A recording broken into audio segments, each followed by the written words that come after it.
India கூட்டணியினுடைய தலைவராக, ஒருங்கிணைப்பாளராக ஸ்டாலின் வரணும் அப்படின்னு உத்தவ் தாக்கரே அவர்கள் ஒரு கருத்தை முன் வச்சிருக்கிறார்.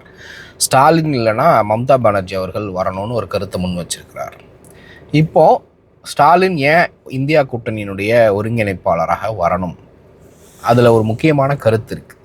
தமிழ்நாடை பொறுத்த வரைக்கும் 2021 முதல்வராக பொறுப்பேற்ற ஸ்டாலின் அவர்கள் தொடர்ந்து 2019 பல தேர்தல்களில் வெற்றி பெறுகிறார். அது மட்டும் இல்லை, 2021 இந்தியாவுக்கே வழிகாட்டக்கூடிய வகையில் பல்வேறு திட்டங்கள், இந்த பெண்கள் உரிமை தொகையாக இருக்கட்டும், பெண்களுக்கான விடியல் பயணமாக இருக்கட்டும், இது மாதிரி பல்வேறு திட்டங்களை காங்கிரஸ் அரசு, காங்கிரஸ் கட்சி பல மாநில தேர்தல்களில் அதை ப்ராமிஸாக அறிவிக்கிறதுக்கும், இன்றைக்கு பிஜேபி பல மாநில தேர்தலில் வெற்றி பெறுவதற்குமே காரணமாக அமைந்தது இவர்கள் கொண்டு வந்த அந்த திட்டம்தான்.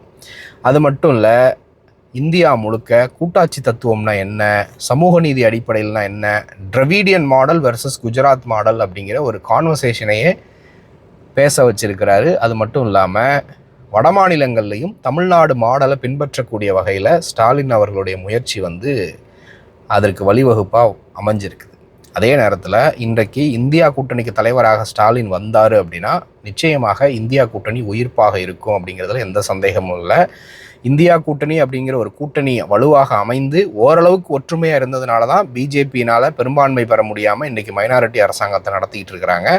ஸோ இந்த நேரத்தில் இப்போ இருந்தே இந்தியா கூட்டணி வலுவாக இருந்துச்சுன்னா வரக்கூடிய 2029 தேர்தல் நிச்சயமாக ஒரு வாய்ப்பு கிடைக்கும் அப்படிங்கிறத பார்க்க முடியுது.